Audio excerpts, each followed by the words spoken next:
നമസ്കാരം. Government ITI മലമ്പുഴയുടെ official YouTube ചാനലിലേക്ക് ഏവർക്കും സ്വാഗതം.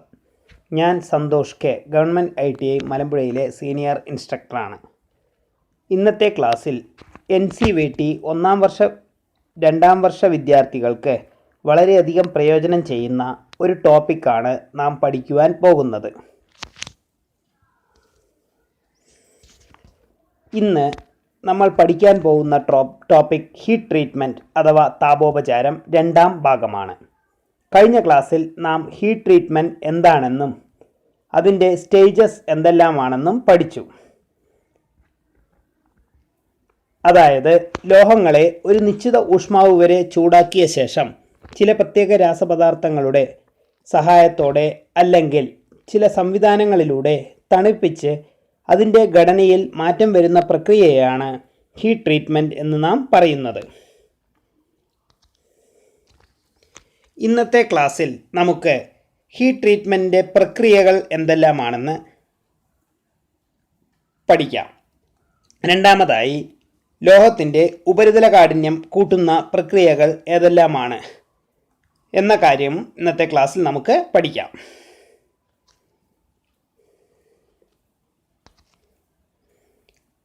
ഹീറ്റ് ട്രീറ്റ്മെൻറ്റിൻ്റെ ആവശ്യകത, ഹീറ്റ് ട്രീറ്റ്മെൻറ്റിൻ്റെ പർപ്പസ് എന്തെല്ലാമാണ്? ഹീറ്റ് ട്രീറ്റ്മെൻറ്റ് പ്രധാനമായും നാം ചെയ്യുന്നത് ഡക്റ്റിലിറ്റി, സ്ട്രെങ്ത്, ടഫ്നെസ്, മെഷീനബിലിറ്റി തുടങ്ങിയവ വർദ്ധിപ്പിക്കുവാൻ വേണ്ടി ആണ്.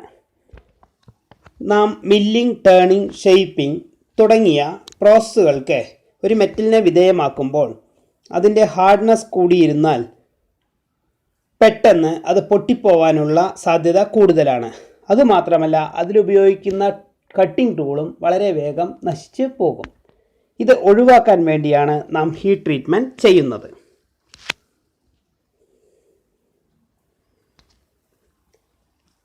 Types of heat treatment. Heat treatment ഏതെല്ലാം തരത്തിൽ ഉണ്ട്? ഹീറ്റ് ട്രീറ്റ്മെൻറ്റ് പ്രധാനമായും 5 തരത്തിലുണ്ട്. അതിൻ്റെ പ്രോസസ്സുകൾ 5 തരത്തിലുണ്ട്. ഒന്നാമതായി annealing, normalising, hardening, tempering, case hardening. Case hardening വീണ്ടും 4ആയി തിരിച്ചിരിക്കുന്നു. Case carburising, cyaniding, nitriding, flame hardening.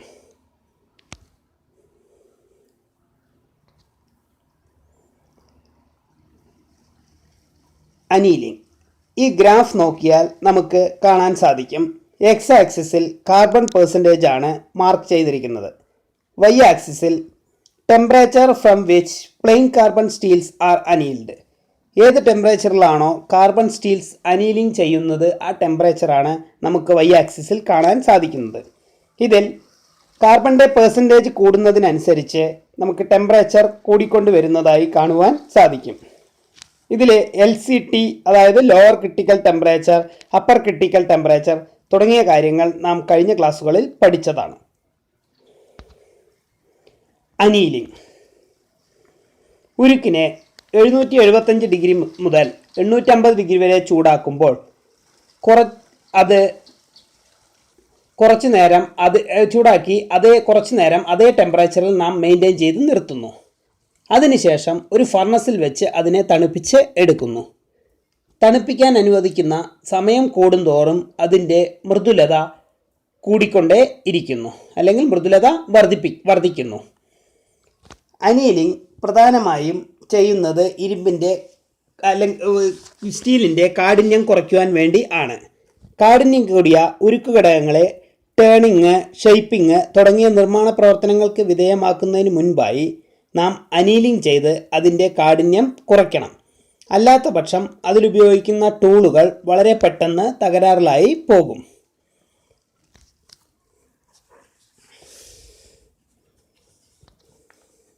Purpose of annealing. അനീലിങ്ങിൻ്റെ ആവശ്യം എന്തെല്ലാമാണ്? നാം കഴിഞ്ഞതായി പഠിച്ചു കഴിഞ്ഞു. ഈ സ്റ്റീലിനെ സോഫ്റ്റ് ആക്കാൻ വേണ്ടിയാണ് അനീലിംഗ് ചെയ്യുന്നത്. പിന്നെ മെഷീനബിലിറ്റി കൂട്ടുവാനും ഡക്റ്റിലിറ്റി വർദ്ധിപ്പിക്കുവാനും ഇൻറ്റേർണൽ സ്ട്രെസ്സസ് ഒഴിവാക്കുവാനും ഗ്രെയിൻ സൈസ് റിഫൈൻ ചെയ്തെടുക്കുവാനും പ്രധാനമായും നാം അനീലിംഗ് പ്രോസസ്സ് ഉപയോഗിക്കുന്നു. നോർമലൈസിംഗ്.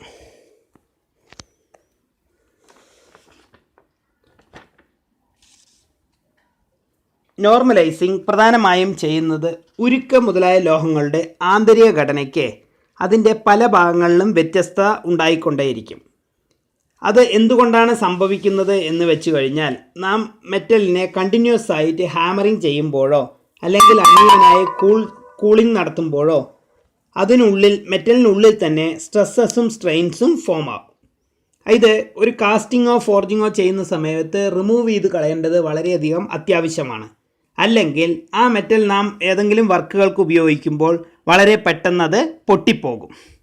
ഇത് ഒഴിവാക്കാൻ വേണ്ടിയാണ് നാം നോർമലൈസിങ് ചെയ്യുന്നത്. ആ അവസ്ഥയിൽ മെഷീൻ ചെയ്തെടുക്കുമ്പോൾ ചിലപ്പോൾ ഉദ്ദേശിച്ച ഫലം നമുക്ക് ലഭിക്കില്ല. അതായത് കാഠിന്യം, ടഫ്നെസ്, ബ്രിട്ടിൽനെസ് തുടങ്ങിയ കാര്യങ്ങൾ ഏകീകരിക്കുവാൻ വേണ്ടിയാണ് നാം നോർമലൈസിങ് പ്രധാനമായും ചെയ്യുന്നത്. ലോഹത്തെ ഒരു നിശ്ചിത ഊഷ്മാവ് വരെ ചൂടാക്കി അതേ ഊഷ്മാവിൽ അല്പനേരം നിലനിർത്തിയ ശേഷം വായുവിൻ്റെ സഹായത്താലാണ് തണുപ്പിച്ചെടുക്കുന്നത്. ശരാശരി അപ്പർ ക്രിട്ടിക്കൽ ടെമ്പറേച്ചർ എന്ന് പറയുന്നത് 725 ഡിഗ്രി സെൽഷ്യസ് മുതൽ 850 ഡിഗ്രി സെൽഷ്യസ് വരെ ആണ്. നോർമലൈസിങ്ങിൻ്റെ പ്രധാന ആവശ്യം എന്താണെന്ന് വെച്ച് കഴിഞ്ഞാൽ, ഇൻറ്റേർണലായിട്ടുള്ള സ്ട്രെസ്സസ് ഒഴിവാക്കാൻ വേണ്ടിയാണ് നോർമലൈസിങ് പ്രധാനമായും ചെയ്യുന്നത്. മെറ്റലിൻ്റെ കാഠിന്യവും അതിനനുസരിച്ച് കൂടുന്നു.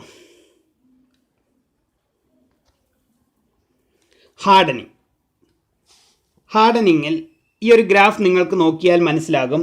കാർബൺ പെർസെൻറ്റേജും ഹാർഡനിങ് ടെമ്പറേച്ചറുമാണ് നമുക്ക് ഇവിടെ കാണാൻ സാധിക്കുന്നത്. അതായത് നമുക്ക് ഹാർഡനിങ്ങിന് മുമ്പ് കാർബൺ സ്റ്റീലിൻ്റെ ടെമ്പറേച്ചർ വളരെയധികം കുറവാണ്.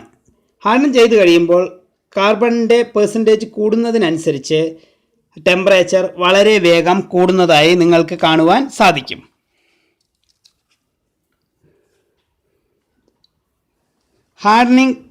ഹാർഡ്നെസ് കുറഞ്ഞാൽ നമുക്ക് വളരെ വേഗം മെറ്റൽ പൊട്ടിപ്പോകും. അപ്പോൾ ഹാർഡനിങ്ങിൽ നാം പ്രധാനമായും ചെയ്യുന്നത് മെറ്റലിനെ ചൂടാക്കുന്നു, എബോവ് ക്രിട്ടിക്കൽ ടെമ്പറേച്ചറിൽ തന്നെ ചൂടാക്കുന്നു, അതേ ടെമ്പറേച്ചറിൽ തന്നെ മെയിൻറ്റെയിൻ ചെയ്യുന്നു, പെട്ടെന്ന് തണുപ്പിക്കുന്നു. ഈ പ്രോസസ്സ് വളരെയധികം ഇമ്പോർട്ടൻ്റ് ആണ്. ചൂടാക്കുന്നു, അതേ ടെമ്പറേച്ചറിൽ മെയിൻറ്റെയിൻ ചെയ്യുന്നു, പെട്ടെന്ന് തണുപ്പിക്കുന്നു. അപ്പോൾ അധികമുള്ള കാർബൺ ആ മെറ്റലിനകത്തു നിന്നും പുറത്തു പോകാൻ സമയം കിട്ടാതെ വരുന്നു. ആ കാർബൺ അതിനുള്ളിൽ തന്നെ, അയണിൻ്റെ ആറ്റത്തിനുള്ളിൽ തന്നെ നിലനിൽക്കുകയും അത് ഒരു ഇൻറ്റേർണൽ ഡിസ്റ്റോർഷൻ അതിനുള്ളിൽ ഉണ്ടാക്കുകയും ചെയ്യുന്നു.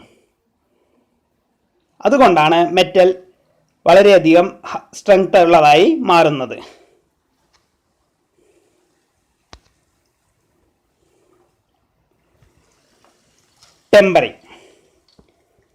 ടെമ്പറിങ്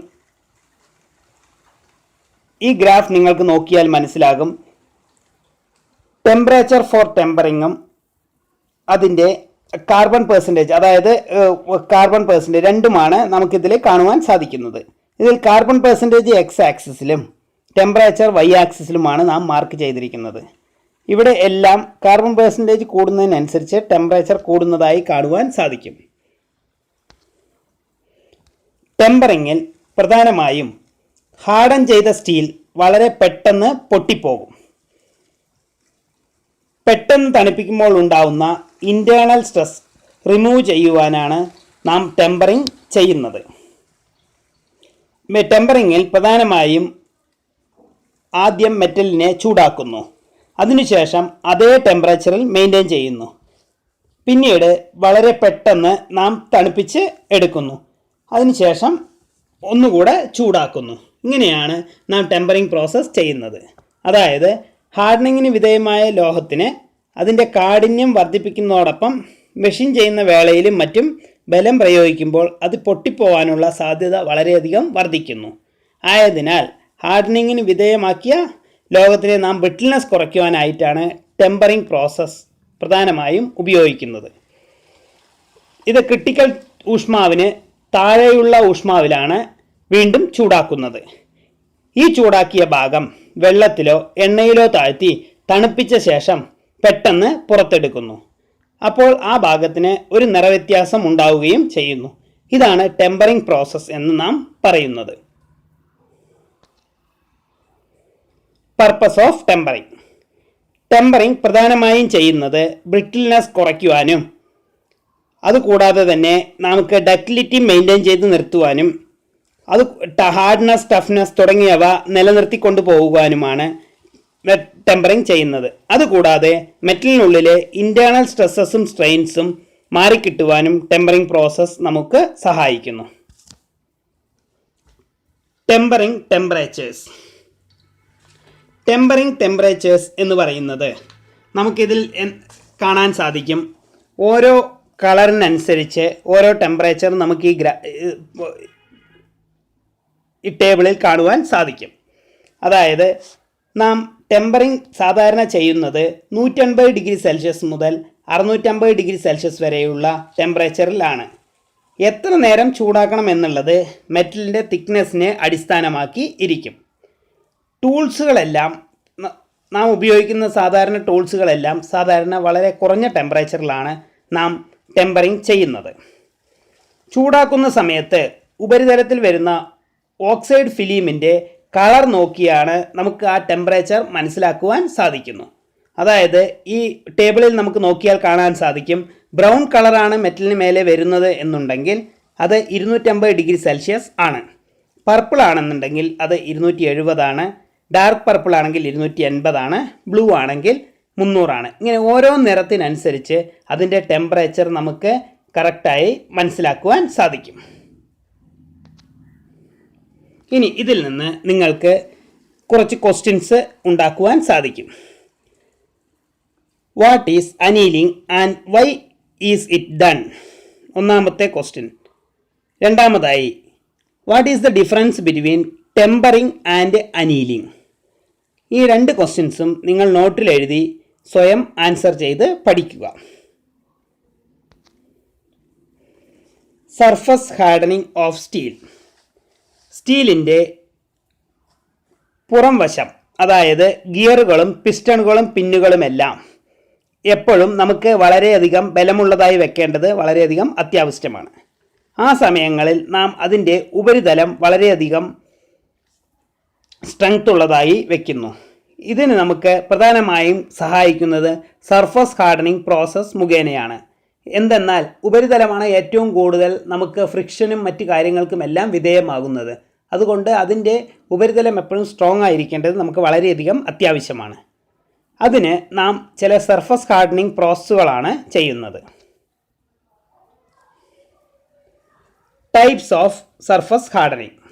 പ്രധാനമായും case hardening, cyaniding, nitriding, flame hardening, induction hardening തുടങ്ങിയ സർഫസ് ഹാർഡനിങ് പ്രോസസ്സുകളാണ് ഉള്ളത്. Case hardening. ലോഹത്തിൻ്റെ ഉപരിതലം മാത്രം ആവശ്യാനുസരണം കാഠിന്യമേറിയതും ഉൾഭാഗം മൃദുലവും ആയിരിക്കുന്ന ഹാർഡനിങ് രീതിയാണ് ഇത്. ഞാൻ നേരത്തെ സൂചിപ്പിച്ചു, ഉപരിതലം മാത്രം നമുക്ക് കാഠിന്യമുള്ളതായി വയ്ക്കുക. അതിനുള്ള ഒരു പ്രോസസ്സാണ് കേസ് ഹാർഡനിങ് എന്ന് പറയുന്നത്. ലോഹത്തിൻ്റെ ഉപരിതലത്തിൽ കാർബണിൻ്റെയും നൈട്രജൻ്റെയും അംശം വളരെയധികം കൂടുതലായി നിറയ്ക്കുകയാണ് നാം ചെയ്യുന്നത്.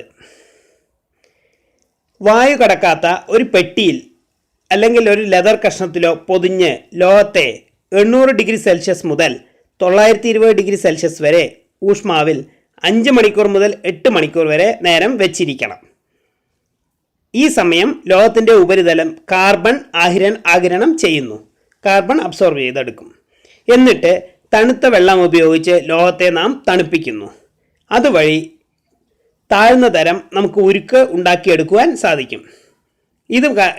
ഈ പ്രോസസ്സ് മുഖേന നമുക്ക് ഉരുക്കിൻ്റെ ഉൽപ്പാദന ചെലവും വളരെയധികം കുറച്ചെടുക്കുവാൻ സാധിക്കും.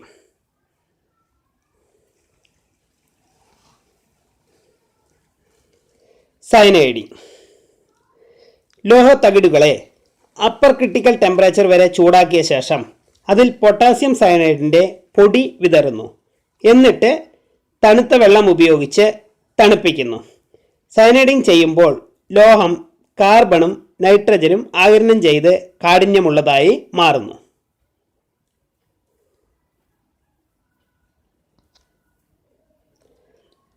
നൈട്രൈഡിങ്. സ്റ്റീൽ, ക്രോമിയം, അലുമിനിയം തുടങ്ങിയ സങ്കരങ്ങൾക്ക് തേയ്മാനം കുറയ്ക്കുവാൻ വേണ്ടിയാണ് നൈട്രേറ്റിംഗ് പ്രക്രിയ പ്രധാനമായും ചെയ്യുന്നത്. ലോഹത്തെ 510 ഡിഗ്രി സെൽഷ്യസ് വരെ ഊഷ്മാവിൽ ചൂടാക്കുമ്പോൾ അമോണിയ വാതകം 2-3 ദിവസത്തേക്ക് അതിനുള്ളിലേക്ക് കടത്തിവിടുന്നു. അപ്പോൾ അയൺ നൈട്രേറ്റ് ഉൽപ്പാദിപ്പിക്കപ്പെടുന്നു. ലോഹസങ്കരത്തിൻ്റെ ഉപരിതലം കാഠിന്യമുള്ളതായി മാറുന്നു. നാം നേരത്തെ സൂചിപ്പിച്ചതുമാതിരി കേസ് ഹാർഡനിങ് പ്രോസസ്സ് അവിടെ നടക്കുന്നു. പക്ഷേ ഇത് വളരെയധികം ചെലവുള്ള ഒരു പ്രക്രിയ ആണ്. നൈട്രേറ്റിംഗ് തന്നെ 2 തരത്തിലുണ്ട്: ഗ്യാസ് നൈട്രേറ്റിംഗ്, സാൾട്ട് ബാത്ത് നൈട്രേറ്റിംഗ്.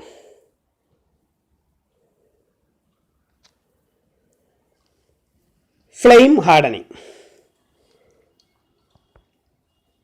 കാഠിന്യം വർദ്ധിപ്പിക്കേണ്ട ലോഹത്തെ ആദ്യം എന്ത് ചെയ്യുന്നു? ഒരു ദണ്ടിൽ ഉറപ്പിച്ചിരിക്കും. ഇവിടെ നമുക്ക് നോക്കിയാൽ മനസ്സിലാകും. ഒരു ദണ്ടിൽ ഉറപ്പിച്ച് ഗ്യാസ് വെൽഡിങ്ങിന് ഉപയോഗിക്കുന്ന ഒരു ജ്വാല ഉപയോഗിച്ചിട്ട് ഒരു നിശ്ചിത ഊഷ്മാവ് വരെ ചൂടാക്കിയ ശേഷം വെള്ളം ഉപയോഗിച്ച് എന്ത് ചെയ്യും? തണുപ്പിക്കും. അപ്പോൾ ഒരു സൈഡിൽ ബർണറും കാണുവാൻ സാധിക്കും, ഒരു സൈഡ് വെള്ളവും കാണുവാൻ സാധിക്കും.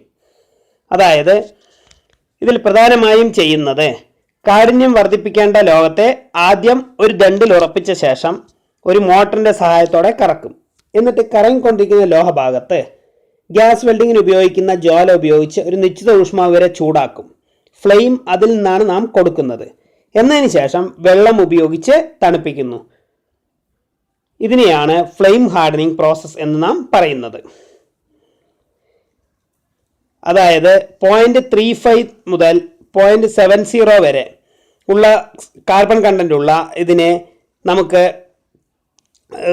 ഫ്ലെയിം ഹാർഡനിങ് ചെയ്ത് എടുക്കുവാൻ സാധിക്കുന്നു. Induction hardening. ഇതിൽ നിങ്ങൾക്ക് ഒരു ഇൻഡക്ഷൻ കോയിൽ, ഒരു കോപ്പർ ട്യൂബ്, അതാണ് ഇൻഡക്ഷൻ കോയിലായി വർക്ക് ചെയ്യുന്നത്, അതിനുള്ളിലേക്ക് വർക്ക് പീസ് കടത്തി വെച്ചിരിക്കുന്നത് കാണുവാൻ സാധിക്കും. ഇനി ഇതിലെന്താണ് ചെയ്യുന്നത് എന്ന് വെച്ച് കഴിഞ്ഞാൽ, ഏത് മെറ്റലാണോ നമുക്ക് ഹാർഡൻ ചെയ്യേണ്ടത് അതിനെ ഇൻഡക്ഷൻ കോയിലിനുള്ളിലേക്ക് നാം ഇറക്കി വയ്ക്കുന്നു. എന്നിട്ട് ആ കോയിലിനുള്ളിലൂടെ നമുക്ക് ഹൈ ഫ്രീക്വൻസി കറണ്ട് പാസ് ചെയ്ത് വിടുന്നു. അപ്പോൾ എത്ര ഹാർഡ്നെസ് കൂട്ടണം എന്നുള്ളത് അതിലുപയോഗിക്കുന്ന സപ്ലൈ ഫ്രീക്വൻസിക്ക് അനുസരിച്ച് ആയിരിക്കും ഉണ്ടാവുക. ഈ പ്രോസസ്സിനെയാണ് നാം ഇൻഡക്ഷൻ ഹാർഡനിങ് എന്ന് പറയുന്നത്.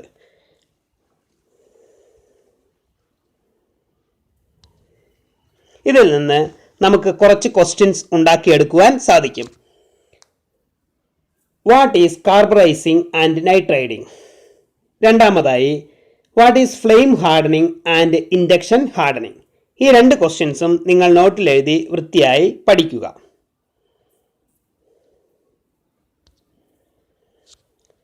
സമ്മറി. ഇത്രയും പറഞ്ഞ കാര്യങ്ങളിൽ നിന്ന് നാം ഇന്നത്തെ ക്ലാസ്സിൽ എന്തെല്ലാം പഠിച്ചു എന്ന് നമുക്കൊന്ന് നോക്കാം. അതായത് ആദ്യമായി നാം ഹീറ്റ് ട്രീറ്റ്മെൻറ്റ് പ്രോസസ്സുകളാണ് പ്രധാനമായും പഠിച്ചത്. അതിൽ ആദ്യത്തേത് നാം അനീലിംഗ് പഠിച്ചു. അനീലിംഗ് എന്ന് പറഞ്ഞാൽ ചൂടാക്കുന്നു, അതേ ടെമ്പറേച്ചറിൽ മെയിൻറ്റെയിൻ ചെയ്യുന്നു, എന്നിട്ട് വളരെ മെല്ലെ തണുപ്പിച്ച് എടുക്കുന്നു. ഈ പ്രോസസ്സിനെയാണ് നാം അനീലിംഗ് എന്ന് പറയുന്നത്. ഫർണസ് ഓഫ് ചെയ്ത് വളരെ മെല്ലെ തണുപ്പിച്ച് എടുക്കുന്നു. അടുത്തതായി നോർമലൈസിങ് എന്താണെന്ന് പഠിച്ചു. നോർമലൈസിങ് എന്ന് പറഞ്ഞാൽ അത് നാം ഇൻറ്റേർണൽ സ്ട്രെസ്സസും സ്ട്രെയിൻസും റിമൂവ് ചെയ്ത് കളയുവാനാണ് നോർമലൈസിങ് നാം പ്രധാനമായും ചെയ്യുന്നത്.